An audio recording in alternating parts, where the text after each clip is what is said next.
Sin embargo, a pesar de este tipo de intentos que hubo por parte del PRI y del PAN, pues esta reforma pasó ayer en el Senado. Vamos a hacer una pausa en la revisión de las notas más relevantes de las últimas 24 horas porque ya se encuentran con nosotros. No sé si tenemos problemas ahí de audio. ¿Sí nos escuchan? Ahora sí, otra vez te estamos escuchando. Ok, bueno, pues les damos la bienvenida aquí al programa de Contralínea a los tres para hablar sobre el tema de pues Gaza, este conflicto y este genocidio que hay en la Franja de Gaza que ya lleva más de un año. Ustedes son parte de un colectivo y nos interesa sobre todo empezar a hablar sobre también varios aspectos. Primero, empezar con cualquiera de los tres. ¿Cómo fue el día de ayer en las acciones que tuvieron frente a CONACYT?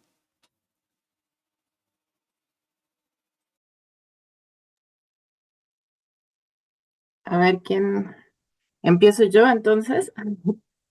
Bueno, o sea, primero, en primer lugar, pues muchas gracias por la invitación. También gracias, Aníbal, por coincidir aquí contigo en este espacio.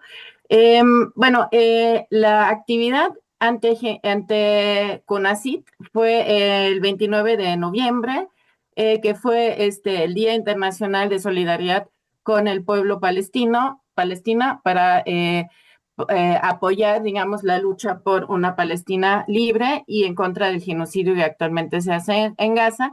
En este evento nos reunimos profesores, profesoras de diferentes centros públicos de investigación, académicos, estudiantes y también trabajadores y trabajadoras de diferentes centros públicos de investigación para entregar un pronunciamiento exigiendo la ruptura de relaciones académicas con instituciones en Israel. Y bueno, entregamos este pronunciamiento en la Secretaría de Humanidades, Ciencias y Tecnología. Y también, digamos, hicimos un acto de protesta frente a CONACYT para exigir, digamos, esta ruptura de relaciones con Israel.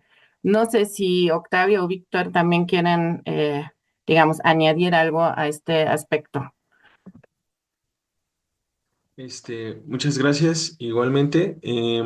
Bueno, lo que se hizo aparte de pronunciarnos en el meeting fue invitar a varias instituciones que también forman parte de la red de centros públicos, pero también universidades públicas como la UNAM, la UPN y también asistieron compañeras y compañeros del Colmex para poder pronunciarse pues por la necesidad de romper las relaciones académicas y de licitación y también para responder a digamos que toda la difamación y toda la presión que hubo debido a que diversos medios estuvieron difundiendo una nota en donde había firmas de intelectuales que se oponían a la decisión del Colmex, ¿no? De romper estas relaciones.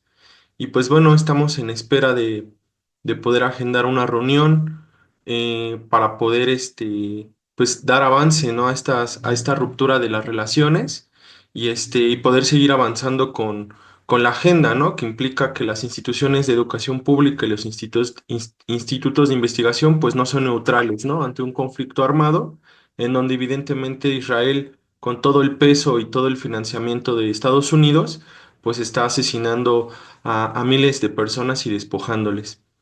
Ujú. Víctor, no sé si quieres hacer un comentario respecto a este tipo de aspectos y también de una vez voy lanzando la pregunta para ti, Víctor, y para una siguiente ronda. El tema de cómo vive la academia este tipo de conflictos. Vemos esto que mencionaba Octavio. Por un lado, este Colegio de México haciendo esta declaratoria y por otro lado también otro tipo de intelectuales defendiendo lo indefendible que es esta incursión y este genocidio en Gaza. ¿Cómo vive la academia este tipo de aspectos y sobre todo poner el foco de atención en que no hay un consenso dentro de la misma academia en torno a este genocidio? Muchas gracias. Coincido mucho con los comentarios de mis compañeras, de mis compañeros. Y terminando la experiencia de la necesidad de la convocatoria, además de estos centros públicos a los que se les hizo el llamado y la invitación a que acudieran también a compartir el momento del meeting. Al mismo tiempo, realizamos otras actividades dentro o durante el mismo meeting de convocar a las personas que se encuentran a los alrededores, trabajadoras, trabajadores, que muchas veces se quedan fuera, digamos, de la discusión de por sí de nicho que resulta ser la academia. Entonces también tratamos entre nuestro pequeño grupo de brigadistas y repartiendo información para poder también acercarnos a las personas que están todos los días alrededor del instituto o alrededor del CONACYT específicamente, para que pueda ser un poco más cercano.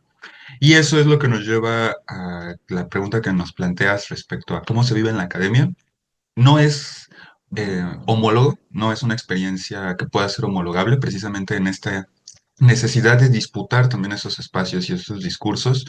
Se da en la sintonía en donde hay una convergencia por parte de las élites, por parte de las clases hegemónicas, que obviamente no es eso una forma como tan generalizable a todas las formas de experiencia, pero que sí mantienen estas relaciones por unas cuestiones tanto de conveniencia, de cercanía, no tanto en estricto sentido al Estado de Israel como forma particular, sino como el clivaje histórico-político que resulta de, el entramado norteamericano en la región, en esa parte del mundo.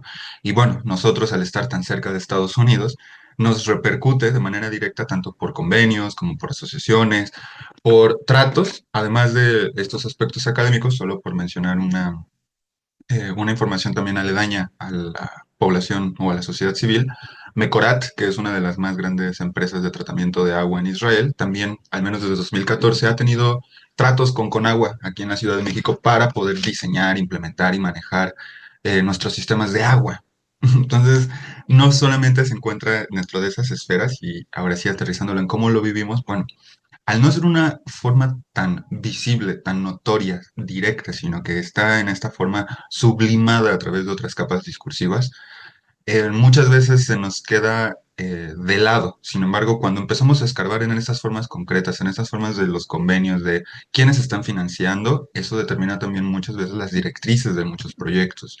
Decía una investigadora, no, lo que pasa es que nosotros no trabajamos para Estados Unidos. Hicimos un concurso y ahora estamos trabajando para Estados Unidos, pero nosotros no trabajamos para Estados Unidos, sino que entramos por concurso. Y bueno, pensando en esto que no es una cuestión de la neutralidad de la ciencia, este tipo de convenios, este tipo de acercamientos nos lleva a tener una forma de experiencia contradictoria en la que si escarbamos un poco nos vamos a dar cuenta que sí hay una serie de lineamientos e intereses específicos para que no se hable, pero también hay otra serie de intereses necesarios para expresar, para también poder denunciar esto que bien mencionabas como algo indefendible precisamente.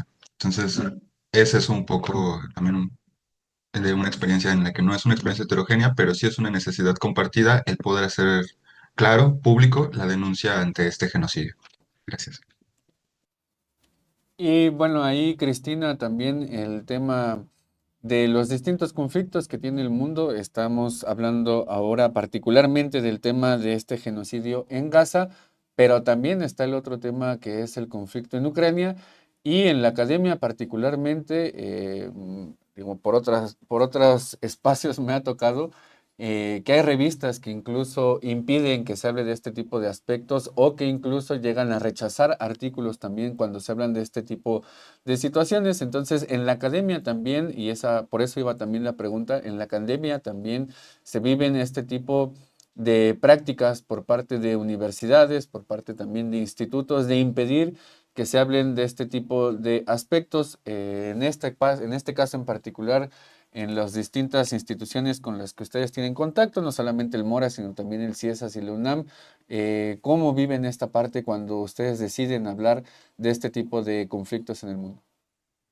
Sí, muchas gracias, Aníbal, por esta pregunta, porque yo creo que efectivamente es muy importante señalar que la universidad o las universidades, los espacios académicos no son espacios neutrales, ¿no? O sea, aunque muchas veces se nos plantea que justo la academia debería ser un espacio donde se pueden, digamos, enfrentar todas las posiciones y que tiene que ser como un espacio libre para la deliberación, como muy este ideal habermasiano, ¿no? O sea, de un espacio para el discurso público libre de poder, pero en la realidad no es así, ¿no? O sea, lo que hemos visto justo, lo que tú mencionas en la manera como se tratan diferentes conflictos globales en la academia, podemos ver que hay censura y que hay, digamos, la intervención por parte de intereses políticos en este espacio supuestamente libre, ¿no? Y yo creo que justo comparar cómo se está tratando el conflicto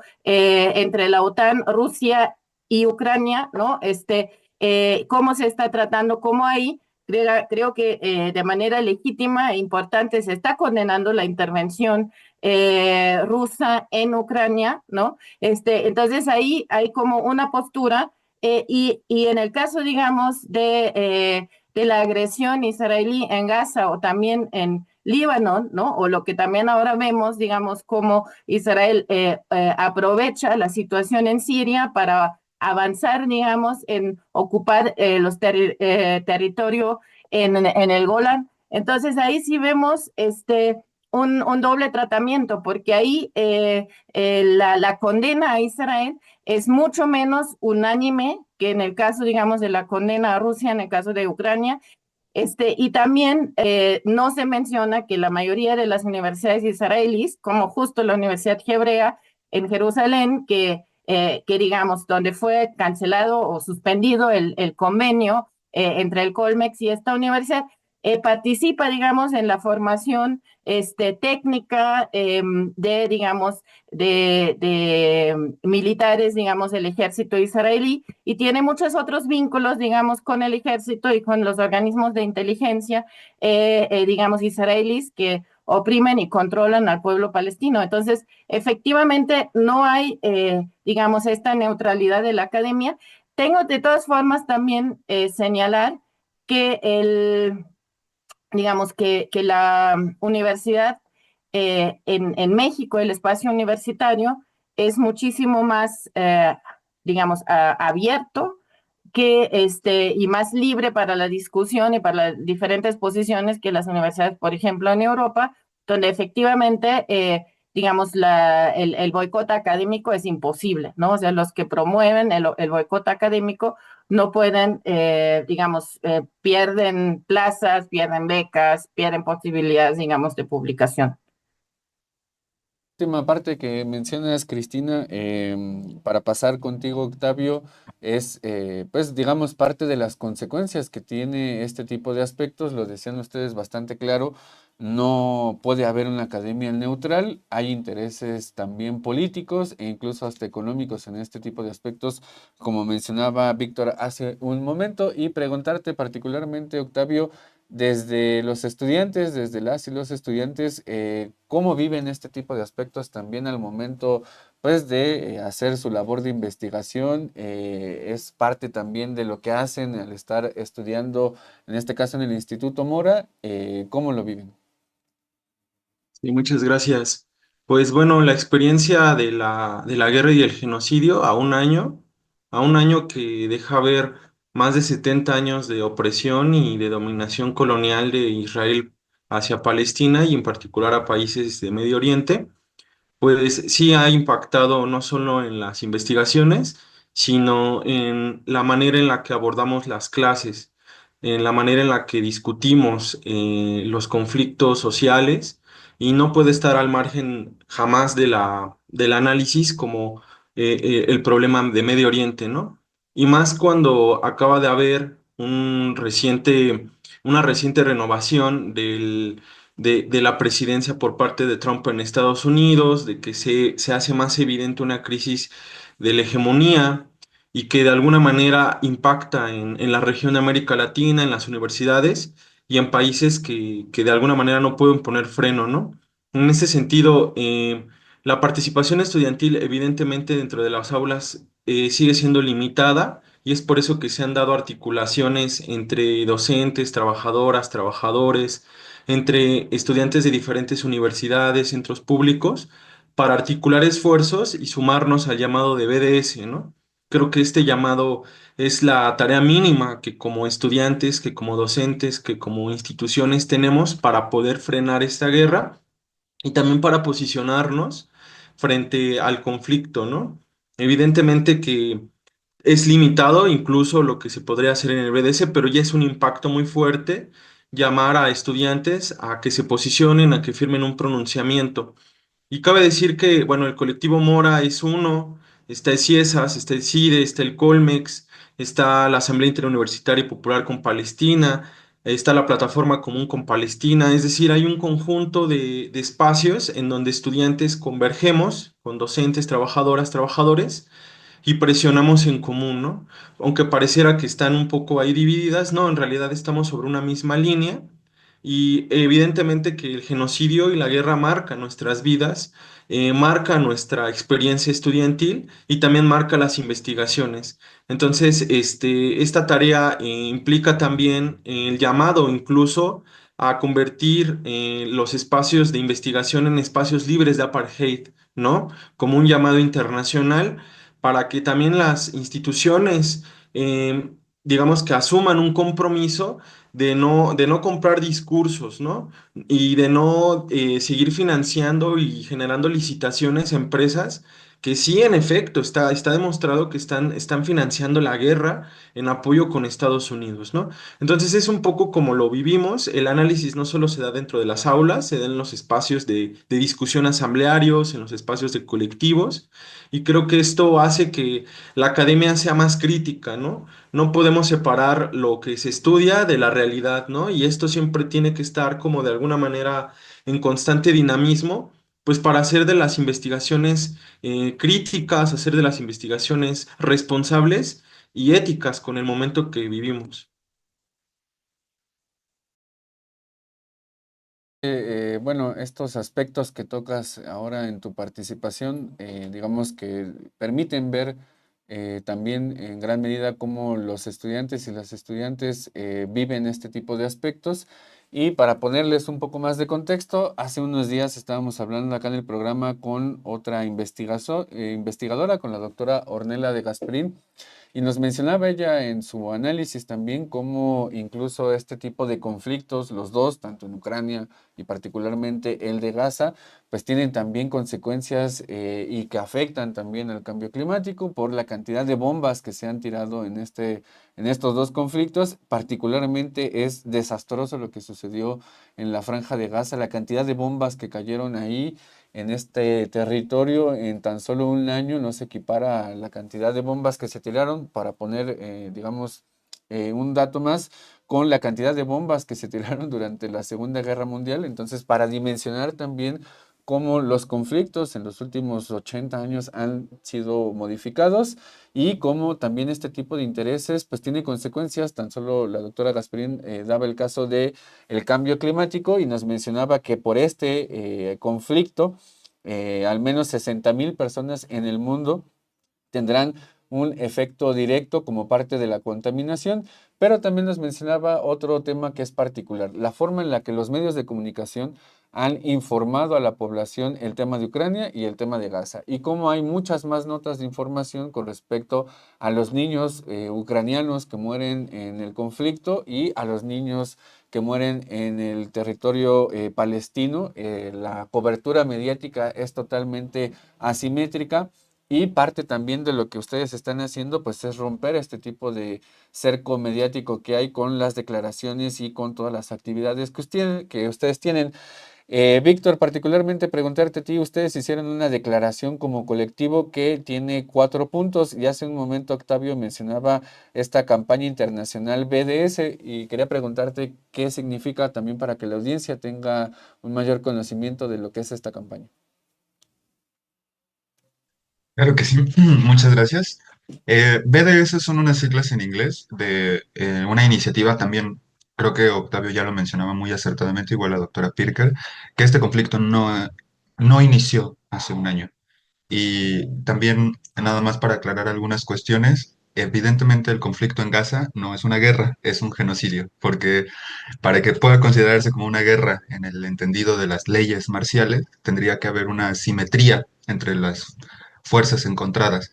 Y lo que observamos en Gaza, a diferencia un poco, porque tampoco es menor, ni puedo comparar el dolor, no se trata de eso, sino de la simetría de las fuerzas, de lo que sucede en Ucrania. En Gaza hay una completa simetría entre las partes agresores, agredidas, y por eso se le clasifica como un genocidio. Entonces, Este proceso de genocidio, de invasión territorial, que lo podemos encontrar desde hace más de 70 años con el Nakba, hace que a principios de la década del siglo XX, bueno, a principios del siglo XXI aparezca un movimiento que se trata de, las siglas en inglés, BDS, boicot, desinversión y sanción. Boicot de todos estos tipos de arreglos que pasan por debajo de las líneas mediáticas para que puedan entrar hacia la discusión popular y que efectivamente, como ya se mencionó, tienen tanto intereses políticos e intereses económicos de fondo, de desarrollo de tecnologías, de formas de pensamiento, de creación de narrativas, desinversión para precisamente también afectar a estos intereses económicos planteados a nivel mundial, donde hay muchísimas empresas transnacionales que reivindican tanto a nivel ideológico como a nivel operativo este tipo de reproducciones. Algunas de estas empresas son HP, otras de estas empresas más de calle son Starbucks. Entonces, esta noción de desinversión es una manera también de afectar estos a nivel, decía Octavio, como el mínimo necesario, a nivel, digamos, marginal, microscópico, pero que al final suma, de que estas empresas también tengan digamos, una afección en lo que más les importa, que son sus ganancias. Y sanción nos lleva una vez más al terreno de la geopolítica y de la diplomacia internacional, donde los estados, cuando cometen faltas de lesa humanidad o crímenes de lesa humanidad, como es las declaratorias de guerras asimétricas, donde no hay una equivalencia de conflictos, donde a todas luces no se puede aseverar, como lo hace el Estado sionista de Israel, de que se trata de una legítima defensa. Bueno, la sanción también nos lleva a que desde a nivel Estado pueda existir un posicionamiento claro de rechazo, de denuncia, porque yo sé que esto puede sonar muy apocalíptico o incluso muy alarmista, pero permitir que un genocidio de esta naturaleza se extienda, se emparce y pase impune es una amenaza latente y constante para todas las clases subalternas que existimos en el mundo. Entonces, el boicot es una manera vuelvo a insistir, el BDS, boicot, desinversión y sanción, son una manera de establecer un piso mínimo de oposición, de denuncia y posicionamiento contra estas formas de intervención que hay que decirlos con todas las letras, imperialistas, colonialistas, neoextractivistas, cuyos propósitos, además de los ideológicos que se encuentran establecidos en la intervención Israel contra Gaza bajo su ideología sionista, bueno, también nos lleva, insisto, una amenaza subyacente, clara, para todas las clases subalternas que nos encontramos. Dígase, ni siquiera en una forma de resistencia, porque la mayoría de los ataques que se han dirigido han sido contra población desarmada, refugiados y desplazados. Entonces, el componente ético creo que es lo primero que nos tiene que mover, porque como estudiantes, como investigadores, ¿para qué estudiar si no es para cambiarlo? ¿Para reproducirlo? ¿Para legitimarlo? Yo no estoy de acuerdo con eso, creo que tampoco es el sentir para nada de los compañeras y compañeros organizados y demás. Entonces, BDS, boicot, desinversión y sanción. Un piso mínimo de pronunciamiento, de acción, que puede ubicarse tanto a nivel individual como a nivel colectivo, en el que compañeros de BDS, precisamente, también ya han compartido muchos listados de empresas que, de manera directa o indirecta, apoyan este tipo de acciones genocidas por parte del ente sionista de Israel. Entonces, BDS, boicot, desinversión y sanción. Muchas gracias. Gracias, Víctor. Y ya para ir cerrando también las participaciones, preguntarte, Cristina, porque en esta declaración que tiene el Instituto Mora, este colectivo que ustedes tienen, en el punto 4 hablan sobre el cambio de la percepción global sobre Palestina. Y esta, digamos, esta puntualización que hace Víctor en torno al tema del genocidio, no solamente es esta cuestión que tiene que ver con las asimetrías que digamos, que se notan en este genocidio, también hay otras formas de entenderlo, también hay otras características que forman parte del genocidio y tú particularmente has estudiado también bastante este tipo de temas en tu trayectoria académica. Y preguntarte y hacerte también la invitación a un último comentario respecto a este tema que tocó Víctor, el tema del genocidio, el tema de las sanciones, el tema incluso hasta del complejo militar industrial, que es el que está detrás de todo este tipo de aspectos, y de la política imperialista por parte de Estados Unidos, que tiene detrás, y ahora queda mucho más claro eso, con lo que sucedió en Siria, intereses que tienen que ver con aspectos de geopolítica y particularmente de energía. Entonces, ¿cómo juntar todo este tipo de aspectos para cambiar la percepción global sobre Palestina?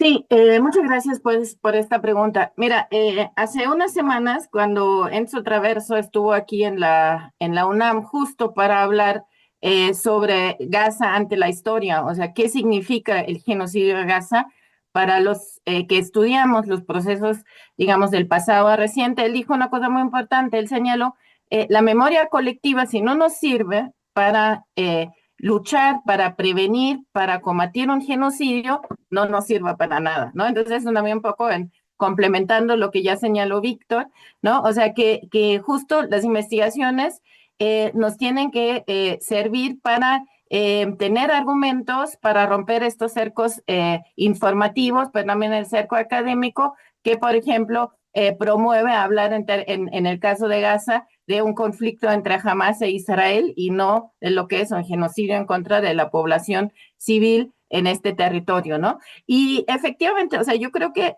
lo que estamos viendo actualmente en Oriente Medio es digamos, una profundización, digamos, de los conflictos de las últimas décadas, ¿no? También lo que estamos viendo y si lo analizamos también históricamente, es también ver la conexión, digamos, de Israel y del complejo militar industrial israelí con, digamos, los gobiernos represivos en diferentes países, digamos, del sur global, entre ellos, digamos, la vinculación, digamos, del ejército israelí y de los organismos de inteligencia israelí en su colaboración con las dictaduras militares en América Latina en la década de los 70 y 80, ¿no? O sea, yo como bien sabes, Aníbal, yo trabajo el caso de Centroamérica y ahí, digamos, Israel estuvo sumamente metido, por ejemplo, en el genocidio en Guatemala en contra de la población maya en el 80-81, cuando Estados Unidos, por una presión interna, respecto, digamos, a las violaciones a los derechos humanos que estaban sucediendo en Guatemala en ese momento, dejaba de proporcionar armas a la dictadura, al ejército, digamos, guatemalteco, y los que se metieron ahí fueron, digamos, Taiwán y Israel, ¿no? Entonces, obviamente hay, digamos, como todas esas conexiones entre aparatos represivos, aparatos de inteligencia, digamos, los ejércitos, que justo buscan como que también controlar y vigilar los intentos de articulación entre movimientos populares en el mundo y especialmente en el sur global, ¿no? O sea, también en ese caso, digamos, en el caso de Israel y de la industria militar israelita, pues hay un interés geopolítico y político, obviamente, o sea, también su participación en Centroamérica tenía que ver con vínculos de solidaridad entre organizaciones palestinas, ¿no? La OLP y grupos de la izquierda centroamericana, pero también hay un interés ahí económico, ¿no? O sea, de vender armas en los países del sur global, armas que son relativamente barato comparados con armamento que se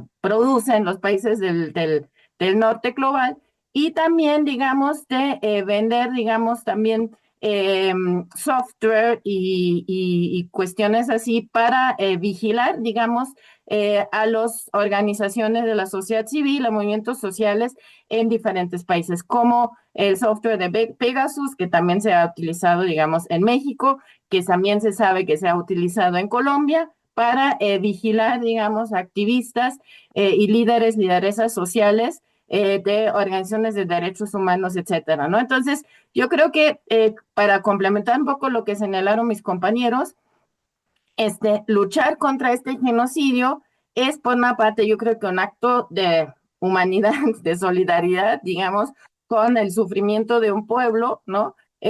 Pero también es por nuestros propios intereses, porque si los poderes globales pueden hacer lo que quieran con un pueblo como el palestino, que tiene, digamos, representación en la ONU, que tiene vínculos internacionales, pues con más lo pueden hacer con otros grupos subalternos, sean los pueblos indígenas en Chiapas o en Guatemala o los mapuche o otros sectores que pues no tienen estas conexiones internacionales y en ese sentido pueden ser mucho más todavía víctimas.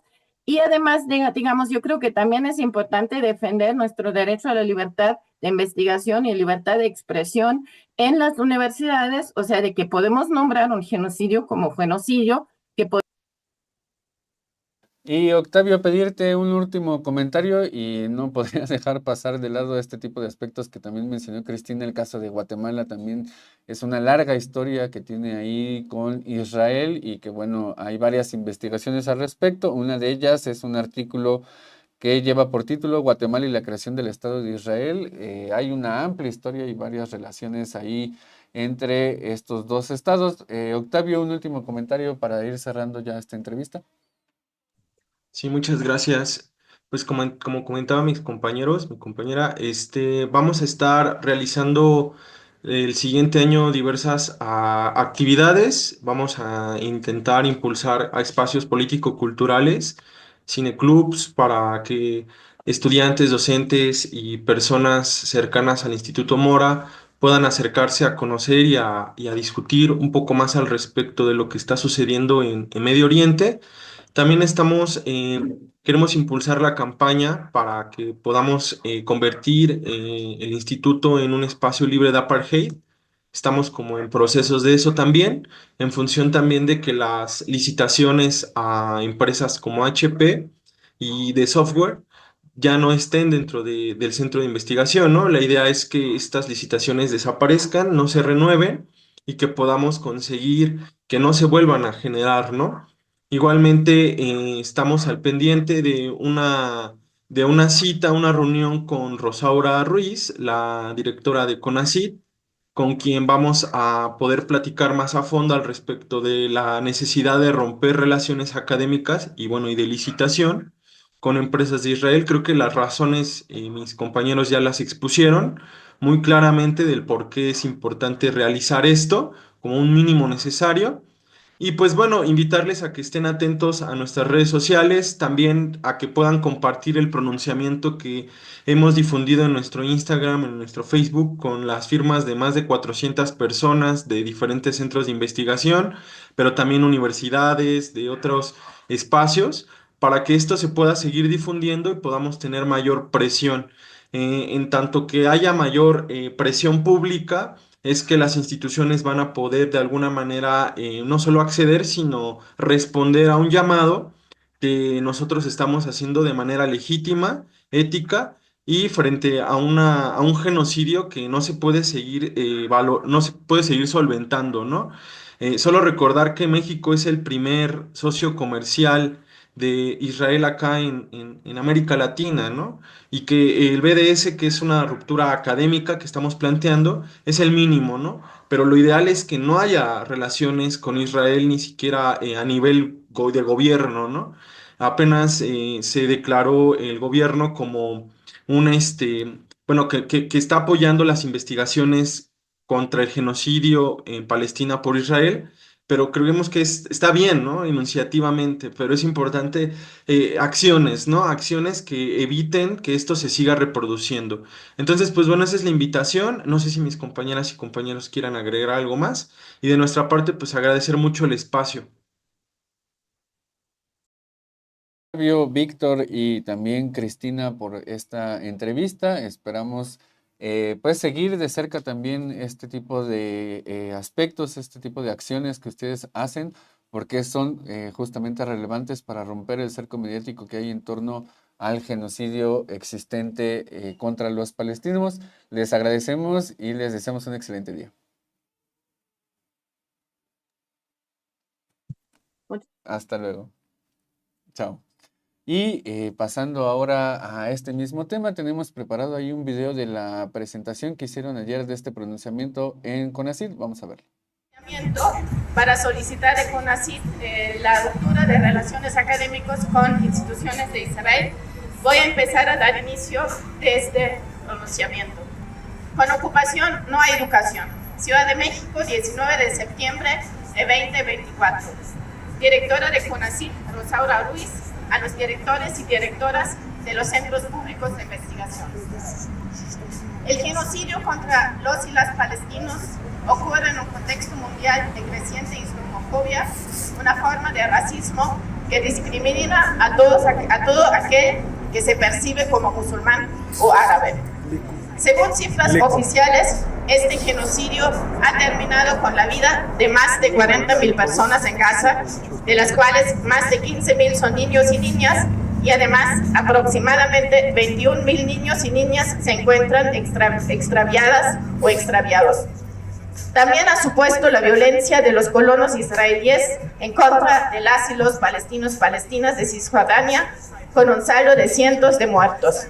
Este genocidio, orientado a destruir todas las expresiones de civilización palestina, se traduce también en un escolasticidio que busca hacer desaparecer todo lo relacionado con la cultura e historia de Palestina. De acuerdo con un informe de la ONU de abril de 2024, las 12 universidades de Gaza han sido bombardeadas y destruidas por el ejército israelí, al menos parcialmente. 90.000 estudiantes universitarias tuvieron que suspender sus estudios y es dudoso que los puedan retomar en un futuro próximo. Durante las operaciones militares del ejército israelí, 5.479 estudiantes universitarios, 261 maestros y maestras y 95 profesores y profesoras universitarios han sido asesinados y asesinadas. 7.819 estudiantes y 756 maestros y maestras heridas. La guerra en contra de la educación ha afectado también los colegios. Unos 280 colegios estatales y 65 escuelas administradas por la ONU y la UNRWA han sido destruidas. Otras sirven de refugios para familias palestinas desplazadas. En síntesis, de acuerdo con los informes de la ONU, un 80% de las instancias educativas han sido destruidas y más de 625.000 estudiantes no tienen acceso a la educación.